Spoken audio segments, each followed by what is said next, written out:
Hola y bienvenidos a Random Access History, el podcast que les habla de problemas, angustias y preguntas de la historia en relación con la tecnología, los videojuegos, el mundo digital y en general la cultura pop. Como siempre, estamos Elvis, @Elvis con Z Rojas. Y José, @JoséGeek, LML. También estamos en Facebook, Twitter e Instagram como @podcastrah y nos pueden escuchar en todas las apps de podcast. También nos pueden apoyar en patreon.com/Random Access History. En este episodio vamos a hacer una nueva histocrítica, esta vez de la película 10.000 AC, o sea, antes de Chuchito. Antes del Jesus.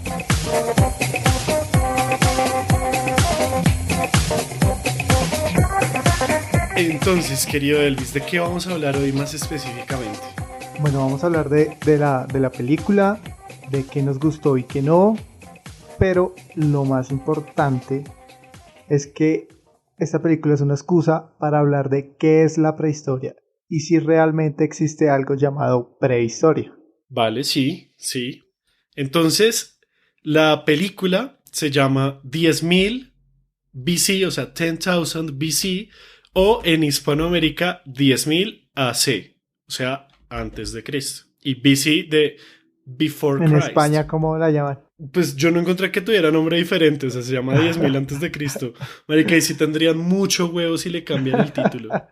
Carajo. Podría ser La carrera contra el tiempo, a todo gas. La carrera contra el tiempo, sí. El mundo antes del tiempo. Esta película es del año 2008. Es reciente, relativamente. Mm. El género es Action Adventure, según Wikipedia, o sea, acción y aventura. Y pues sí, no es en ningún histórica. lado sale que sea una película histórica. El director es Roland Emmerich, director alemán, conocido por películas de desastres. Es el director 15º que ha hecho más plata en Estados Unidos. Y también dirigió The Noah's Ark Principle, que salió de su tesis de universidad. Dirigió El Día de la Independencia, sí, la de Will Smith. Godzilla, la de 1998, que es la primera producida enteramente en Hollywood y que dicen que es malísima. Dirigió también El Patriota, que esa también podríamos reseñarla en algún momento. El Día Después de Mañana, 2012 y Día de la Independencia, Contraataque, entre otras. O sea, sí, películas de grandes desastres como esta película. Algo conspiranoicas también, ¿no? Sí, total. Esta es una película de Legendary Pictures y Centropolis Entertainer, que es la empresa del director, y esta es distribuida por Warner Bros. En el reparto, pues básicamente dos personajes principales, Steven Strait, que salió en The Expanse como Dele, y Camila Bell, que ha aparecido en muchísimas cosas como Evolet, y pues más gente que yo, la verdad, no conocía y no me interesan. Un peladito que se parece a Jaden Smith. Sí. sí. Pero no es Jaden Smith. No, es el Quasi. La música es por Harald Closer y Thomas Waden, que han trabajado en otras películas del mismo director. Sí, tenían un presupuesto de 105 millones, que yo creo que se lo tiraron la mayoría en un CGI que envejeció relativamente bien. Y hicieron en el box office, hicieron 269.8 millones. O sea, ganaron buena plata. Pues es que el man no es el director número 15 que más ha hecho plata en Estados Unidos por nada. Sí, claro. Clasificaciones en IMDb le dieron 5.1 de 10. O sea, le fue muy merecido, malísimo. Sí. En Rotten Tomatoes le dieron 9 y 9%. 9% críticos y 37% de audiencia, o sea, mal. Y en Metacritic le dieron 34 de 100 y 4.6 de 10 en audiencia, o sea, mal. Es una película mala, o sea, no es un bodrio absoluto de película, pero sí es una película mala, o sea, que uno dice, ni siquiera es una película como que uno dice como, si la están dando en Caracol el domingo a las 3 de la tarde la veo, no. Pero sí, si no. la están dando en Caracol el domingo a las 3 de la tarde, yo cambio a ver qué están dando en RCN y dependiendo de lo que estén dando en RCN, me quedo a verla o no. Es de esas películas en las que uno tenía una reunión familiar y alguien colocaba esa película y a nadie le importaba, pero de vez en cuando uno volteaba a mirar, veía algo y seguía conversando. O sea, es de esas películas que rellenan. Sí, eso que llegó el tío que cree que es todo intelectual y traje una Uy, película de la sí. prehistoria. Vea, se ve la película de la prehistoria, me la compré en el San Andresito, vea, pa. La pone y uno queda como, ¿qué es esta mierda, güey? Sí. Pero bueno, entremos a hacer una ronda, una lightning round, una ronda rayo de todos los anacronismos varios que vimos en la película. Así, para salir de eso de una vez. Salgamos de eso de una vez. Teniendo en Sí, cuenta que la peli no busca ser precisa históricamente, pero pues que sí se vende con una fecha.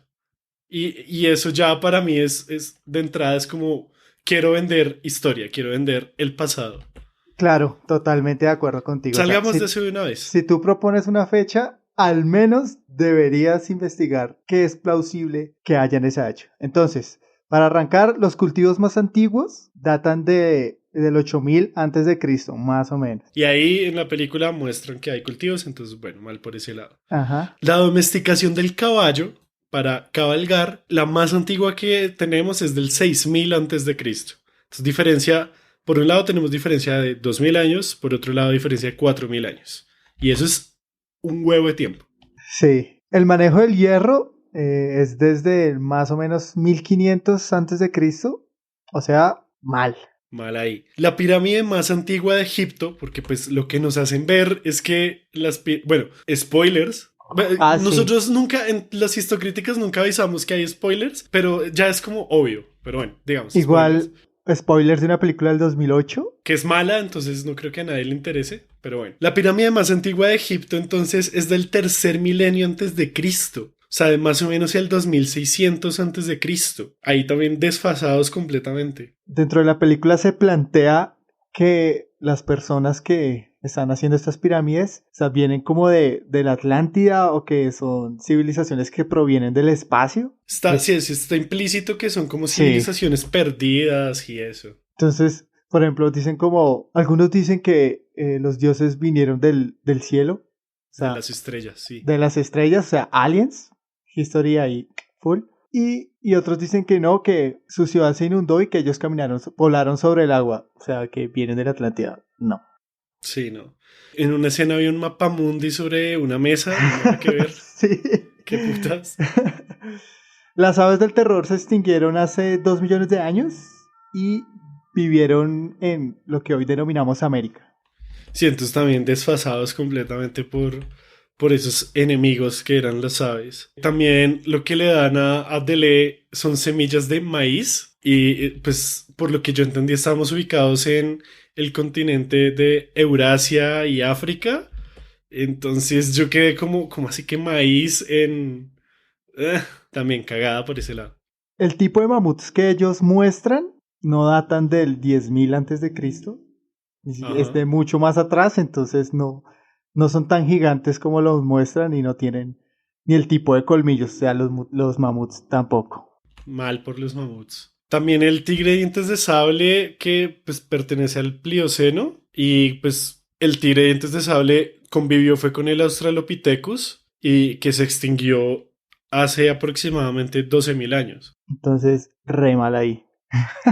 Sí, A mí me parece una locura que un cazador de mamuts que se desplaza desde zonas azotadas por la glaciación, o sea, por la nieve, cambia ajá. de un lado a otro y hace parecer que lo que presuntamente es Mesopotamia, yo O creo, Egipto o Egipto, eso es en unos e días que, incluso África sahariana.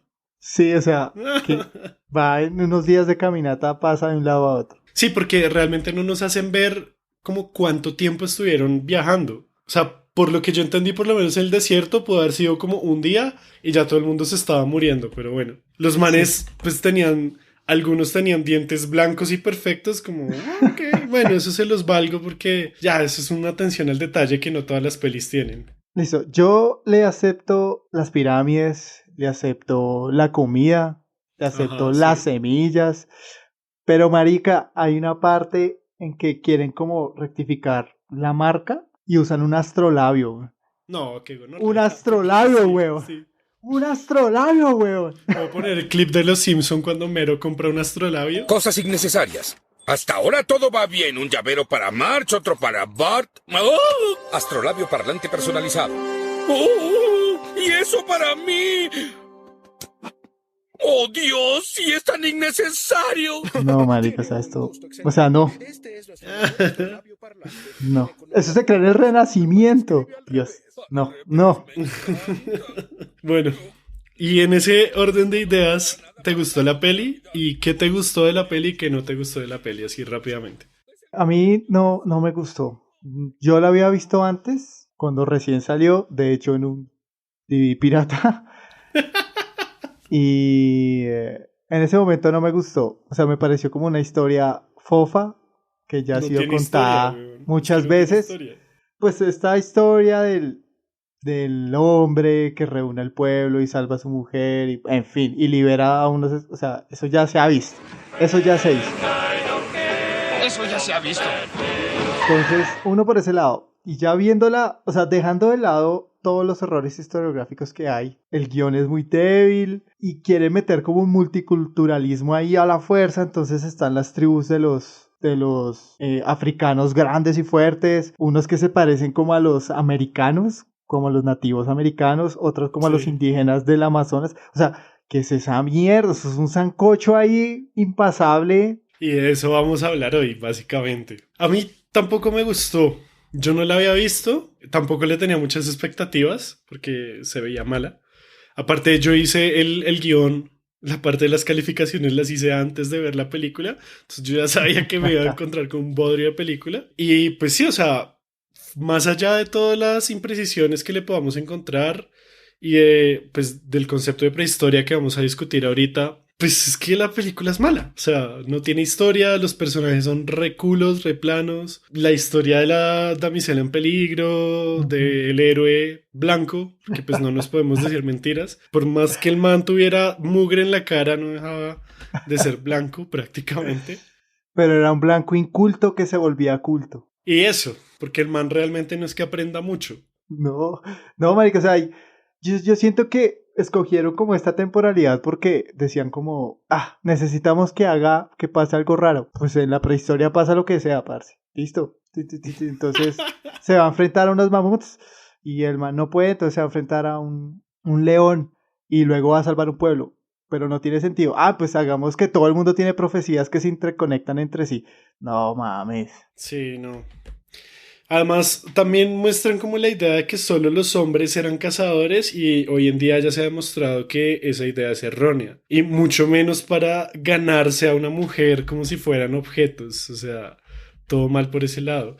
Y además, aparte, ni cagando, había una sociedad así de compleja como la sociedad de las pirámides, como para tener esa jerarquía social, para tener un pueblo suficientemente organizado, así fuera con esclavos, para construir tal monumento, para tener templo, para tener el sistema de esclavos y el comercio de esclavos, para tener mamuts domesticados. Marica, no, o sea, nada que ver. Marica, le hubieran puesto cualquier otro título, yo estaría feliz. O sea, no le criticaría ni mierda. ¿Por qué le tienen que poner 10.000 antes de Cristo Sí. para implicar que esta película sucedió en el 10.000 antes de Cristo? No. Pónganle como Amor en la selva o Amor cavernícola, alguna maricada así bien cheesy, pero ¿por qué le tienen que poner 10.000 antes de Cristo? O sea, le creo hasta que sea como de la esclavitud, ¿no? Como de esta época de la esclavitud. Y eso que tú hablas de una sociedad tan compleja es re loco porque cuando a la protagonista, ¿cómo se llama? Evolet. Eolet, el man puede comprar, o sea, puede comprar el esclavo de ella. Sí, o sea, el man, el que los captura, compra a Eolet y le da una bolsa a un man. No sé qué hay, no sé si hay moneda, no sé si tienen noción del dinero ya, o sea, están re avanzados. Una economía monetizada, sí. Sí, re loco, marica. Sí, o sea, si le hubiera re dado loco.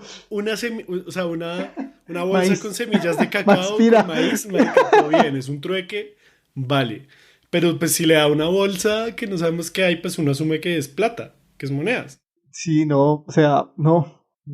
Yo lo único medio bueno que le vi, y ahora que lo pienso, siento que debió haber sido más un accidente que algo a propósito, y es que la ropa de la élite, los colores de la élite, el morado, está bien, porque esos en efecto eran los colores de la élite, porque ese tinte era muy difícil de conseguir. Pero ahora que lo pienso, siento que fue coincidencia, que no lo hicieron a propósito y que simplemente dijeron como, ah, se ven bonitos de morado y ya. Sí, sí, no, esta película tiene muchos errores así, tanto en su propio guión, es que es muy mala, Sí, es que es muy es muy mala. mala, no la vean. O pues si se quieren hacer el daño, véanla, pero pues si no, todo bien. Nadie los va a juzgar.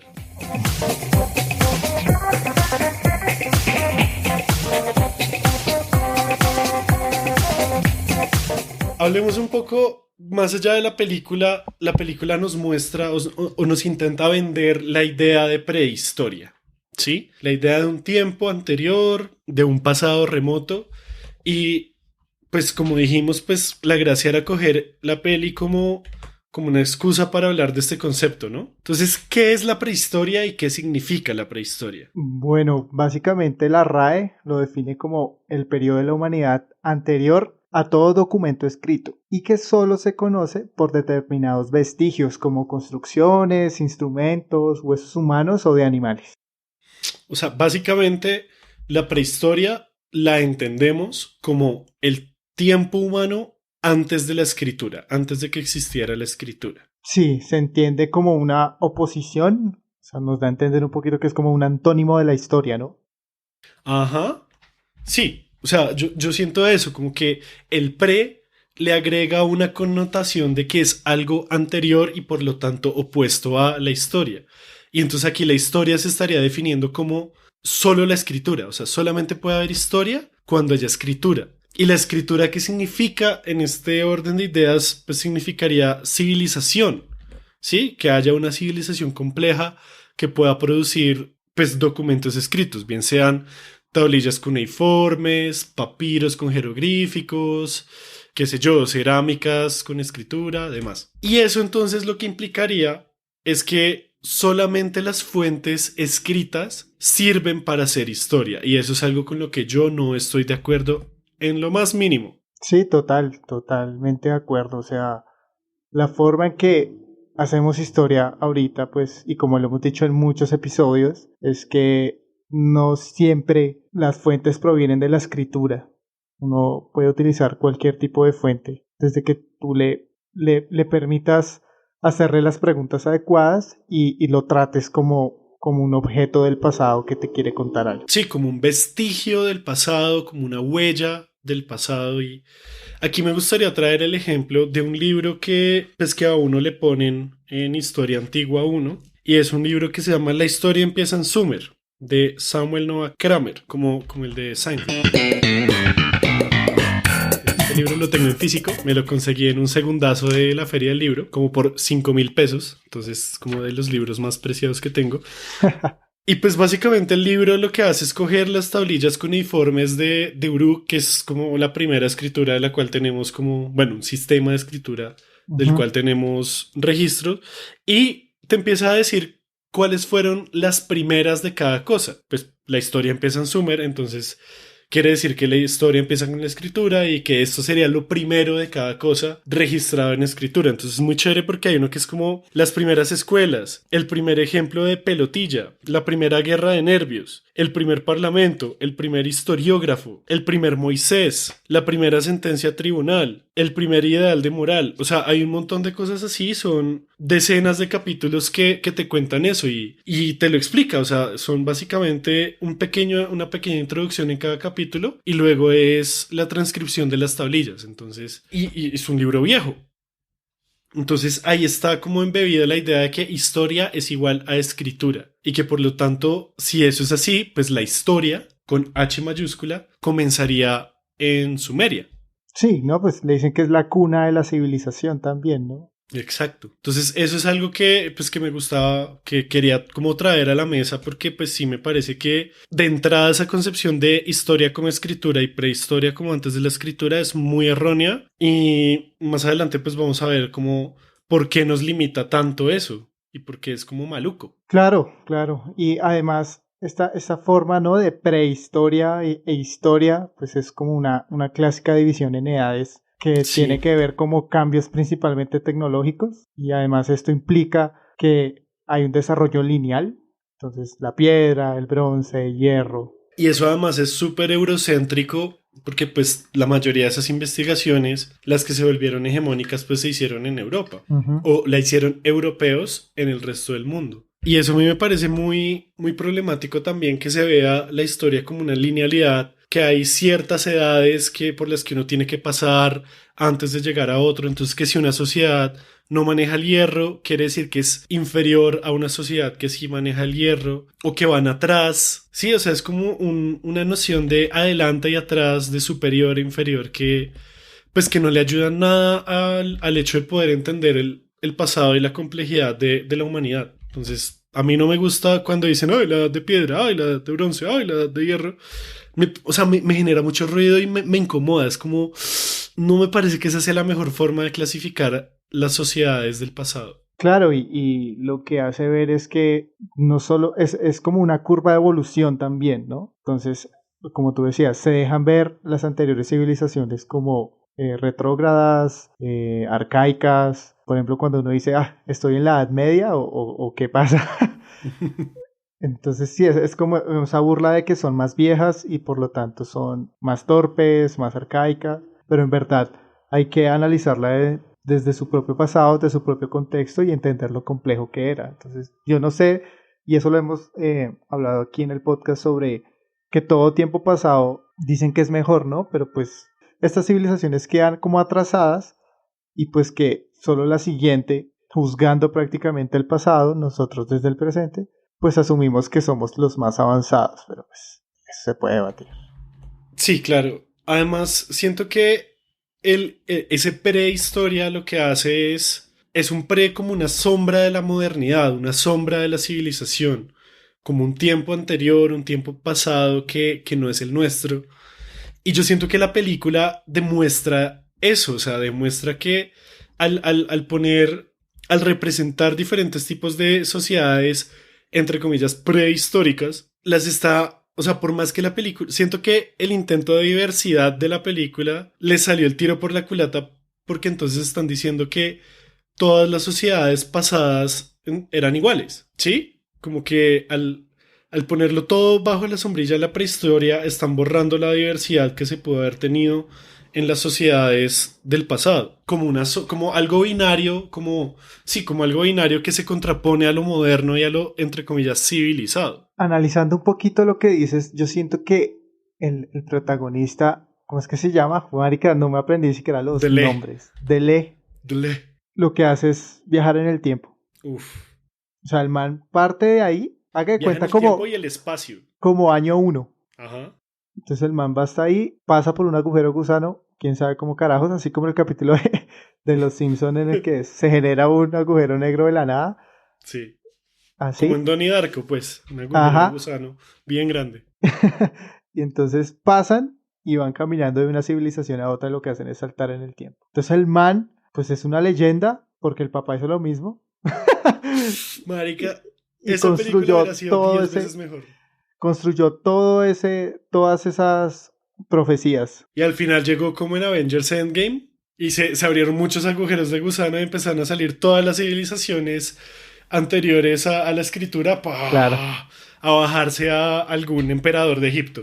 Claro, y listo. Eso es Tiene lo mucho que más pasó en sentido, la película. honestamente. Tiene Eso mucho es más lo que- sentido. Igual la peli también nos plantea ese imaginario del cavernícola, ¿no? Entonces, como Sí, como que con la todos son greña, cavernícolas. sí, con la greña, como ese estereotipo de... Aunque no se marca tanto, a mí lo de los dientes me voló la cabeza, marica. O sea, yo dije como... Claro. Obviamente, por los actores y esto, pero porque no son actores de método, si no se hubieran quitado los dientes. Pero, o sea, cómo va a ser la dentadura, cómo son esos rasgos. No sé bien, en 10.000 antes, o sea, 10.000 antes de Cristo, estaba el Homo sapiens Sí, ya constituido, sí, claro. pero no... Además que esa época les valgo un poquito lo de las semillas. Sí. Se los valgo y se los quito porque estamos hablando de la época de la revolución neolítica. Sí, o sea, de ese tránsito entre el paleolítico y el neolítico, entre pasar de ser nómadas principalmente a ser a empezar a construir sociedades más sedentarias a partir de la agricultura, de la domesticación de animales, del manejo de la piedra en diferentes formas, todo bien, se lo valgo. Y esa es una de las revoluciones más importantes de nuestra historia. Lo que no le valgo es que hayan dicho que a esa sociedad le llegó la agricultura porque otro pirobo le dijo como, mira, te doy estas pepas. Porque su papá me dijo que... No, marica. Sí, no, eso es una versión muy difusionista de la historia de eso, cuando sabemos que la agricultura se desarrolló independientemente en diferentes sociedades. O sea, todos llegaron a la misma conclusión de que a falta de recursos y a mayor tamaño de la población, pana, lo que tenemos que hacer es quedarnos aquí y trabajar la tierrita.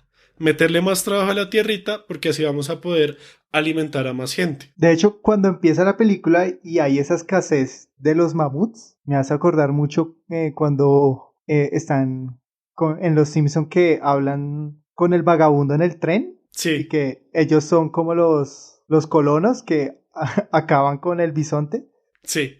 Entonces yo dije como breve, o sea, la película empieza con algo muy importante y es que la caza y la muerte de los animales pues va obligando a que pues estas comunidades empiecen con la agricultura, ¿no? Y empiecen a buscar otras formas de recolectar alimentos. Y no.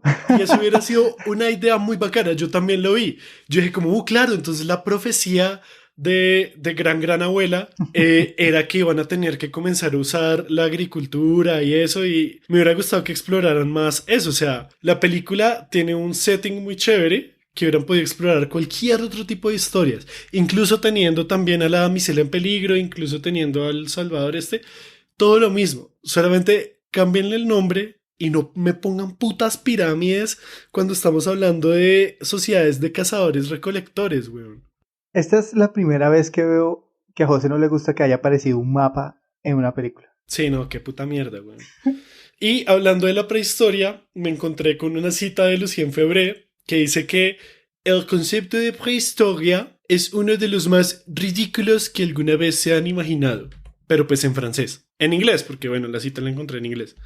Entonces eso me pareció muy chistoso.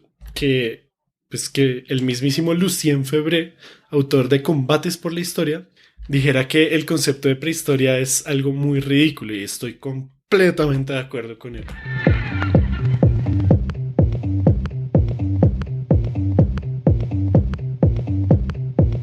Entonces entremos a analizar un poquito la historia del concepto de prehistoria. Para así poder hablar del concepto como tal, me parece. Y es como la mayoría de las cosas que tenemos hoy en día que nos hacen daño. Todo. Se inventó en el siglo XIX en el mundo anglófono. Para no hacer una corta historia, algo mucho más largo, un tipo llamado Daniel Wilson, o Daniel el Travieso, como le decían sus amigos. Le decían Wilson. Sí.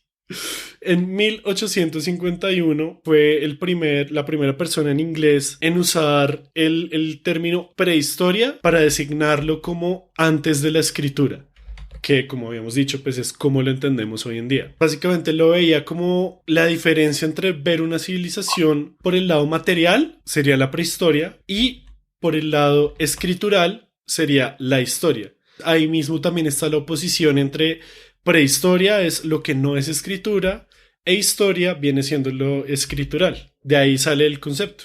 Ese es como su origen, ¿no? Pero ahora entremos un poquito en el debate sobre la prehistoria.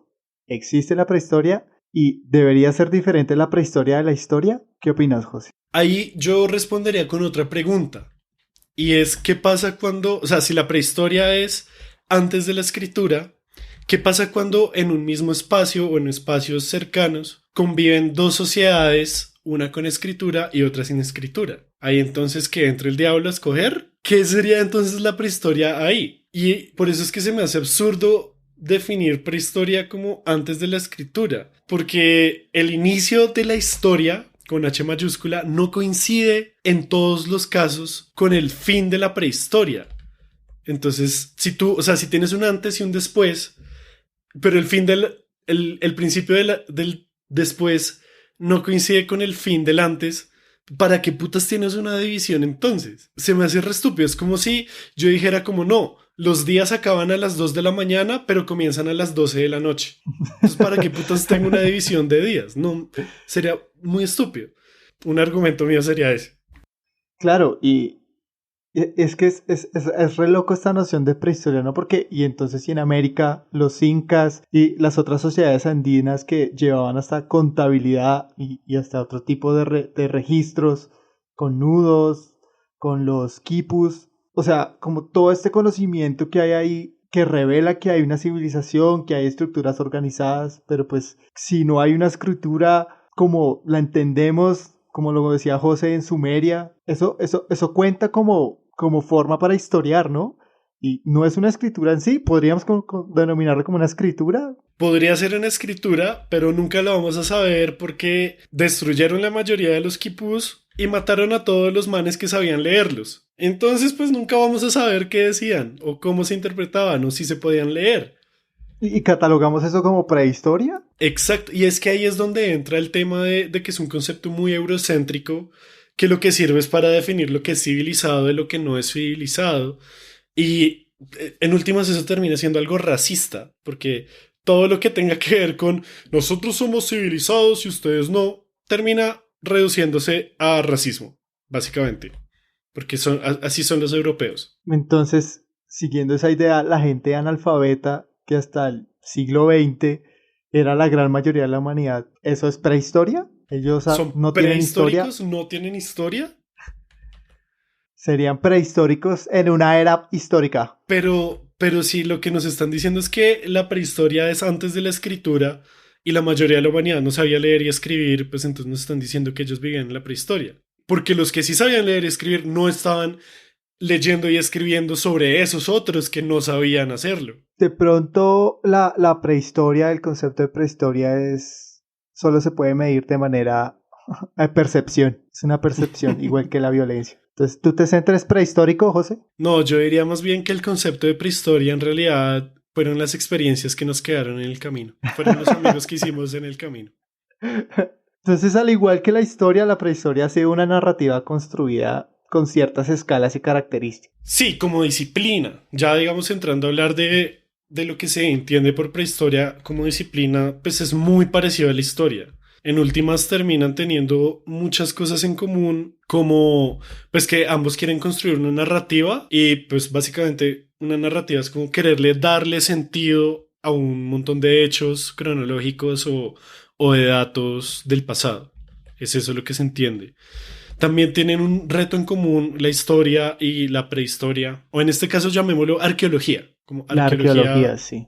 del pasado más remoto. Tenemos un reto en común y es que la evidencia con la que tratamos está incompleta. O sea, no tenemos una fuente que nos dé algo de escala 1:1, que nos dé 100% exacto cómo era el pasado, sino que más bien trabajamos es con fragmentos de ese pasado y huellas de ese pasado. Entonces, ahí tenemos otra cosa en común. Y por último, pues también buscamos es mostrar, es particularizar el conocimiento y no hacer generalizaciones sobre el pasado, sino más bien mirar qué había de particular en ese pasado. Es como lo que hay.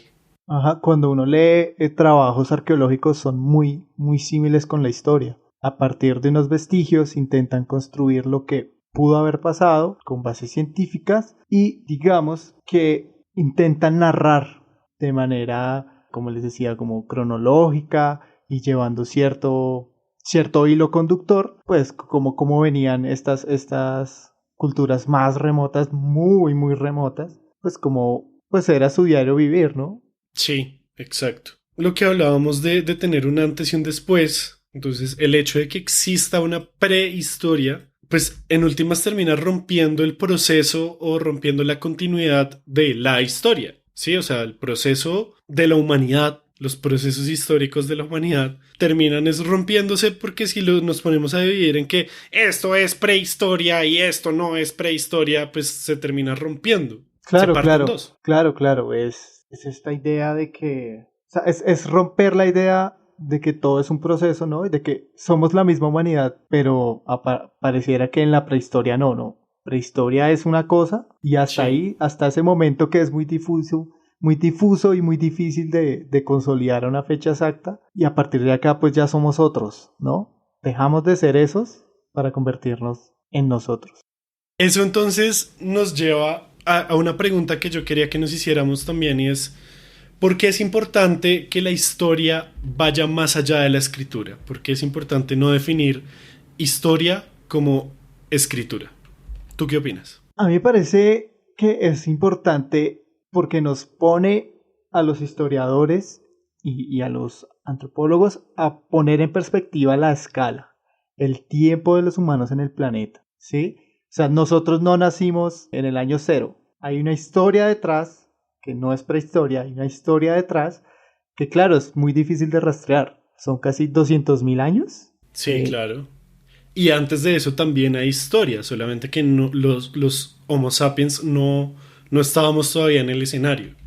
Imagínate, entonces es muy importante que la historia tenga en cuenta que la forma de llegar al pasado no solo se hace por la escritura. Esa es solo una forma de entrar al pasado. Y pues obviamente... Y tiene sus límites. Ajá, y tiene totalmente todos sus límites y complejidades. Pero hay que ir más atrás. Sí, y además es que, o sea, pensando en eso de que nos ayuda a poner en perspectiva el tiempo humano en el planeta, o sea, es que son 200.000 años, es un huevo de tiempo. Y yo traje un par de datos como para poner en contexto ese dato.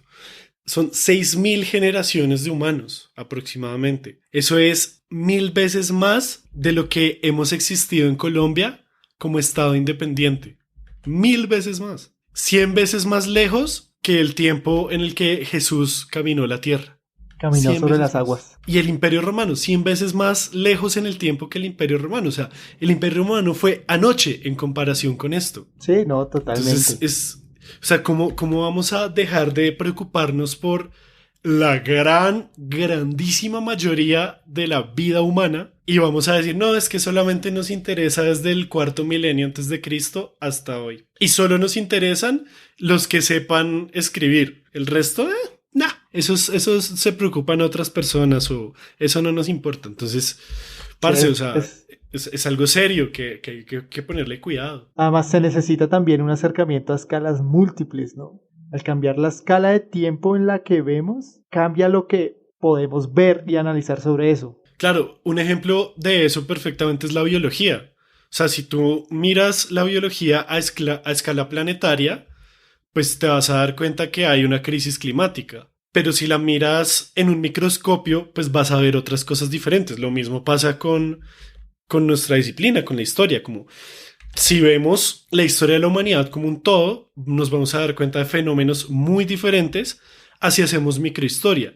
Y por esto creo que no estamos diciendo que toda historia tenga que ser de 200.000 años, sino que es importante ver varias escalas y no quedarnos solamente en los 10 años que podemos trabajar en la tesis o en los 100 años que leemos en un libro sobre el Estado, sino que es necesario ampliar y reducir esa escala pues para ver qué más nos podemos encontrar. Claro, o sea, al ver una escala de tiempo mucho más grande se pueden ver procesos de larguísima, pero larguísima duración, como la erosión del suelo. O como el impacto que hemos tenido en las otras especies. La extinción de la megafauna, extinciones, han habido muchísimas y tal vez se dimensiona aún más la extinción que se nos viene. O sea, con la crisis climática va a haber también una extinción masiva de animales y eso solamente lo podemos entender si miramos en escala más grande las demás extinciones que nosotros como humanos probablemente hemos causado.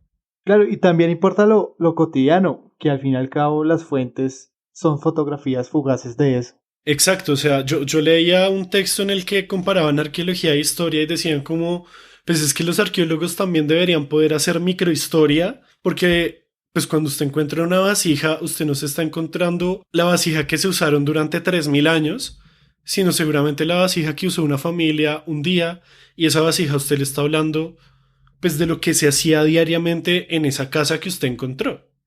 Entonces que también se puede hacer historia de lo cotidiano de la mal llamada prehistoria. Además, sí, ya que tú metes ese tema de la arqueología, pues hay también perspectivas muy chéveres, muy chimbitas, como dices tú, sobre esto, ¿no? Entonces, Está la arqueología y su integración con la historia como disciplina, que es muy reciente, pero como antes un poquito de entrar a hablar de esto, el debate que hay dentro de la arqueología para definirse a ella como una ciencia propia es re denso, Claro. weón. Porque existe pues una presión absorbente desde la historia como desde la antropología. Claro. Entonces la arqueología que viene siendo como subramas de eso. Entonces el debate para decir, no, es que la arqueología tiene sus propios métodos y es una ciencia aparte de la historia, es re loco leerlo, es muy, muy, muy bacán. Sí, claro. A mí me gusta más es cuando se intentan poner de acuerdo, intentan trabajar juntos, como en el libro que leí para este capítulo, porque me parece que salen cosas muy chéveres. La mayoría de las reflexiones que yo he dado en este capítulo salen de arqueólogos charlando con historiadores. Y me pareció súper bacano. Sí, totalmente, totalmente. Entonces, como decíamos, estas perspectivas, entonces está el Deep Time o la Deep History. Y eso Es me pareció como re loco. Yo nunca había leído algo que se llamara así. Me pareció súper bacano. Y es algo principalmente de la arqueología y es básicamente el largo plazo. O sea, siento que lo que nosotros llamamos larguísima duración, ellos lo están llamando como Deep Time o Deep History, como historia profunda, tiempo profundo. Y es eso, o sea, es fijarse en el pasado más remoto. Me pareció muy, muy bacano eso. No, y es bacano, pero lo que a mí me asombra es el manejo del tiempo. O sea, el tiempo Uy, sí. que manejan los arqueólogos a diferencia de los historiadores es una locura. O sea, que tú hables de un capítulo a otro de una diferencia de 10.000 millones de años, cuando tú hablas a veces de meses, en Sí. cambios de cuando lees unos libros, o sea, el cambio abismal que hay en meses, pues imagínate en 10 millones de años. O sea, a mí esos números me vuelan la cabeza. Y hablando de 10 millones de años, pues también está nuestra amada perspectiva de la gran historia o la Big History, que lo que busca es mirar cuál es el lugar de la humanidad en el universo. Ya no solo la humanidad como aquí en el planeta Tierra, sino la humanidad en el universo. Y para eso la Big History arranca desde el Big Bang hasta hoy para mirar entonces qué hemos hecho nosotros en esa gran historia, en esa Big History. De hecho, es muy chévere esa perspectiva porque nos hace parte de un todo, ¿no? Ya no Sí, somos uf. los humanos aislados, sino que somos los humanos dentro de este mega universo caótico y lleno de gravedad por todo lado. Claro, y además eso es súper chévere porque además le gusta a los ñoños de la historia y a los ñoños de las ciencias naturales. Entonces ahí usted puede meter a Carl Sagan, a Neil deGrasse Tyson, a John Green, a Hank Green y a nosotros, pum, y ahí sale un sancocho bien bacano de cómo entender la humanidad. Sí, sí. Y otra perspectiva interesante que ya hemos hablado aquí muchas veces es la perspectiva ambiental, ¿no? Claro, pues sí, es como básico Súper, de súper obvio. saber. Sí, yo siento que la primera vez que yo me acerqué a entender estos fenómenos de gran escala fue a través de la historia ambiental, porque cuando uno empieza a tener en cuenta a seres que no sean humanos, pues necesariamente las escalas humanas ya no son suficientes para entender esos ただい fenómenos. まより重大なる放送があります。全国の聴取者の皆様、ご起立願います。天皇陛下におかせられましては、 Entonces, pues ya habiendo redondeado este capítulo, este episodio, creo que es hora de pasar a la sección favorita por todos los cavernícolas, desde Todos. los Alpes suizos hasta el río Nilo. Los datos random. Entonces, señor Elvis, ¿qué trajiste para hoy? Bueno, habiendo visto esta película, me entró la duda de ¿y qué carajos era Colombia hace 10.000 años antes de Cristo? Y obviamente no era Colombia. No, Colombia no existía. Gracias a Dios no existía Colombia. Creo que ha sido la época en la que más hemos progresado. Cuéntame, a ver, quiero saber eso. Entonces, en términos temporales, este periodo de tiempo se puede marcar entre la transición del Pleistoceno al Holoceno, o sea, es más o menos 10.500 a inicios del Holoceno superior, que es como 5.000 antes de Cristo. Esa fue como la temporalidad No. que AP. AP es antes del presente. Y el presente, si el señor Jorge Gamboa me enseñó bien, es como 1950, 50 y pico. Mira, ahí tienes otra escala para analizar el tiempo.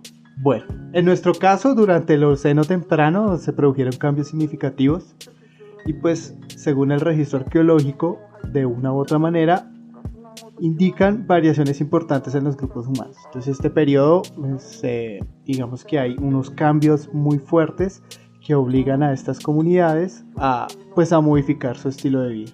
Entonces, durante este momento se dieron ajustes ambientales en el continente y en el territorio colombiano afectaron a los grupos descendientes de los pobladores más antiguos. Entonces, el periodo arcaico, que es como se le conoce aquí en Colombia, más o menos las fechas, ahí pues para mí como historiador es muy difícil como entender un poco esta relación, pero digamos que este periodo arcaico es como la transición entre el paleoindio, el periodo paleoindio que denominan y el formativo. Es decir, entre la caza y la agricultura.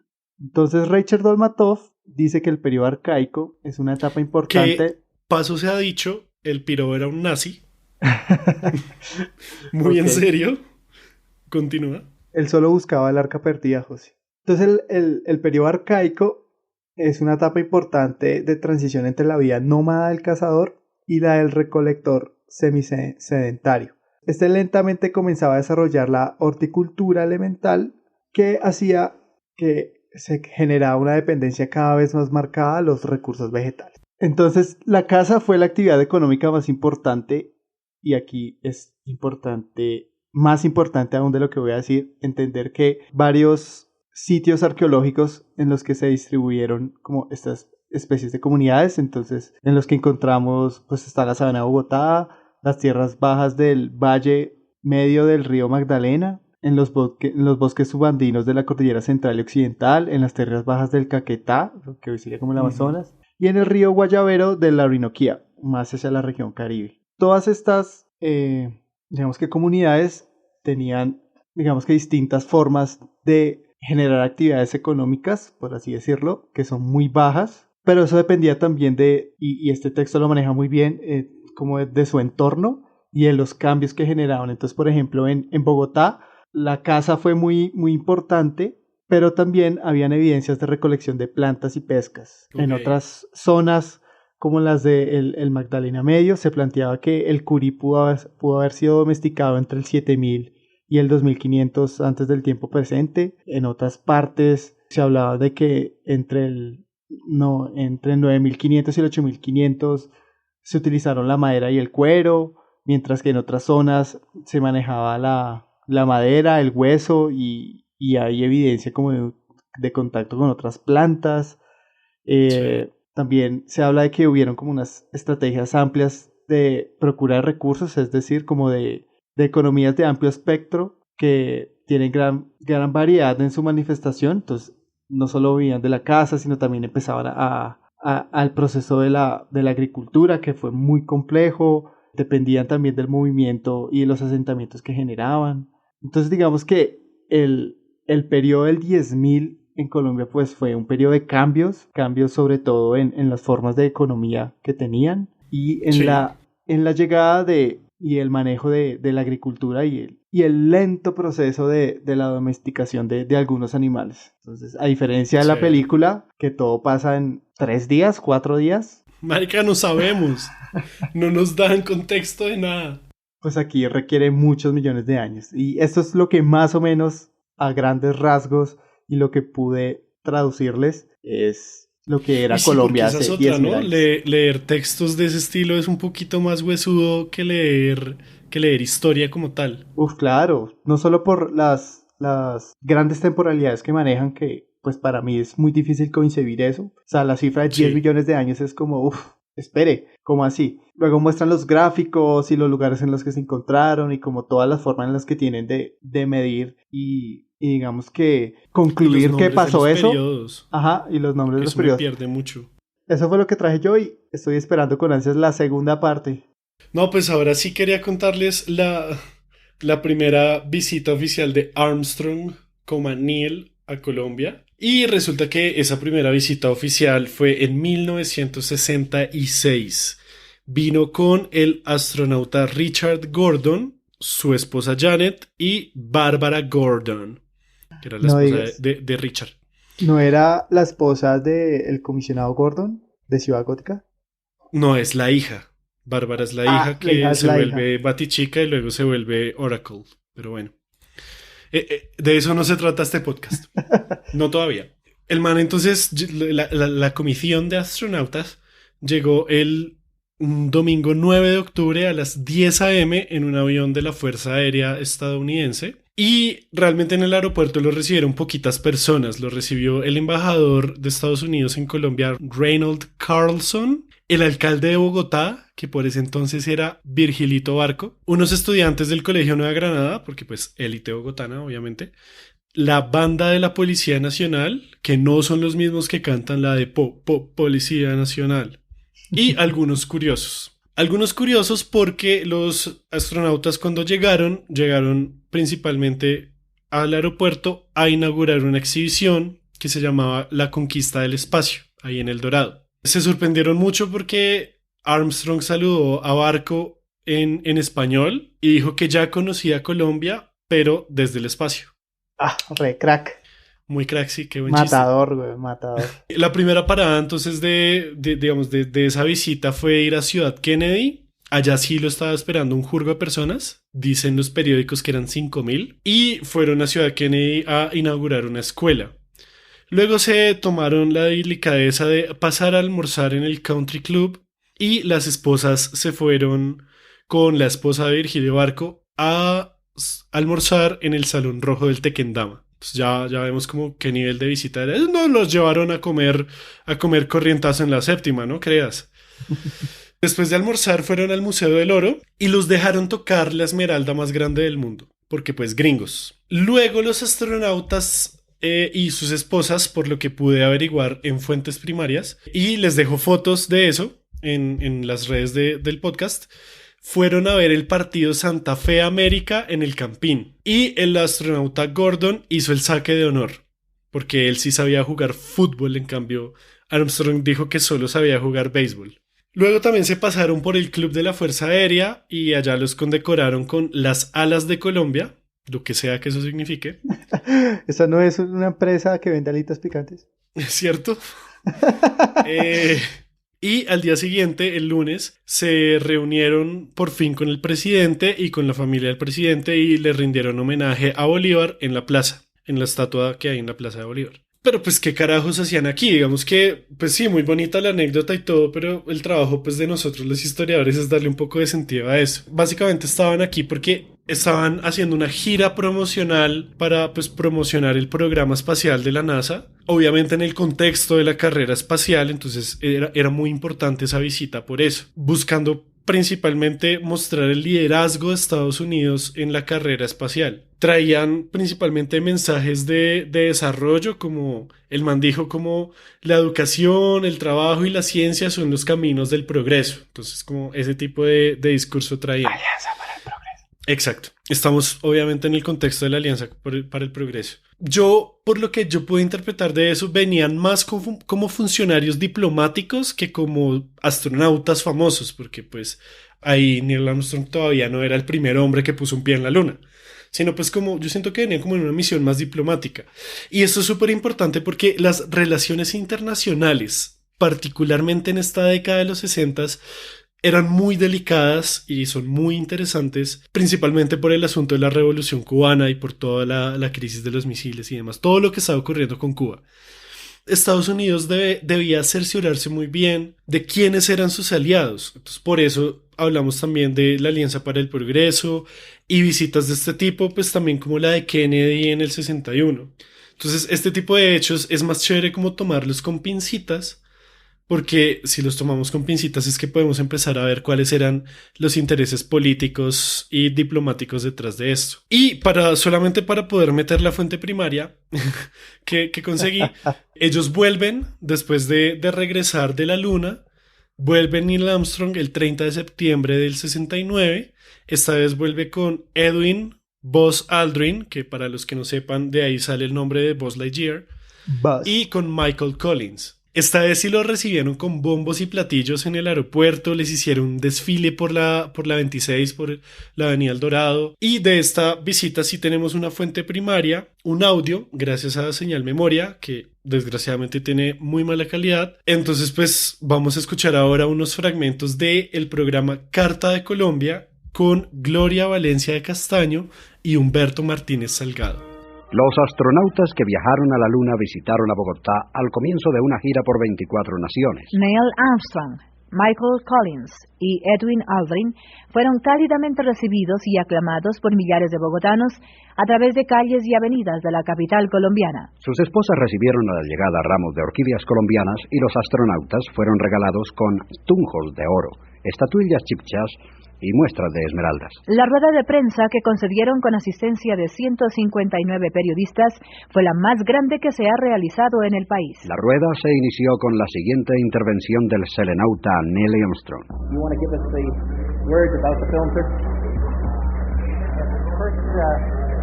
First, let me take the opportunity. Primero deseo tener la oportunidad. Entonces pues nada, básicamente lo que dijeron, dieron las gracias, que estaban muy contentos de volver a Colombia. Después del desfile por la Avenida El Dorado y una visita al presidente Lleras Restrepo, pasaron por el Centro Colombo Americano, donde según Juan Gozaín les preguntaron si realmente habían estado en la Luna.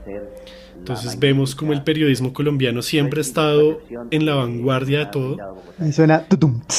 Y con eso pues termina la historia de Neil Armstrong en Colombia. Después de eso no volvió. Y ya, eso es todo. Colorín colorado. Muchas gracias por escuchar Random Access History. Recuerden que estamos en Spotify, iTunes, Google Podcast, YouTube y todas las aplicaciones de podcast. Si nos quieren apoyar más, pueden recomendar este podcast con sus amigos, cavernícolas, colegas, familiares y hasta desconocidos. También pueden seguirnos en Facebook, Twitter e Instagram como @podcastrah de Random Access History para ver nuestros memes y otras cosas aleatorias de la historia que nos gusta contar. Y pueden apoyarnos siendo nuestros mecenas en patreon.com/Random Access History, donde de paso pueden recibir contenido extra. Y asistir a unas videollamadas que cada vez son más divertidas. Un agradecimiento especial a Sergio Tobar por la música. De nuevo, gracias por escuchar y se despiden como siempre quien les habla Elvis, @Elvis con Z Rojas. Y José Nicolás Aramillo, @JoséGeekLML en todas las plataformas.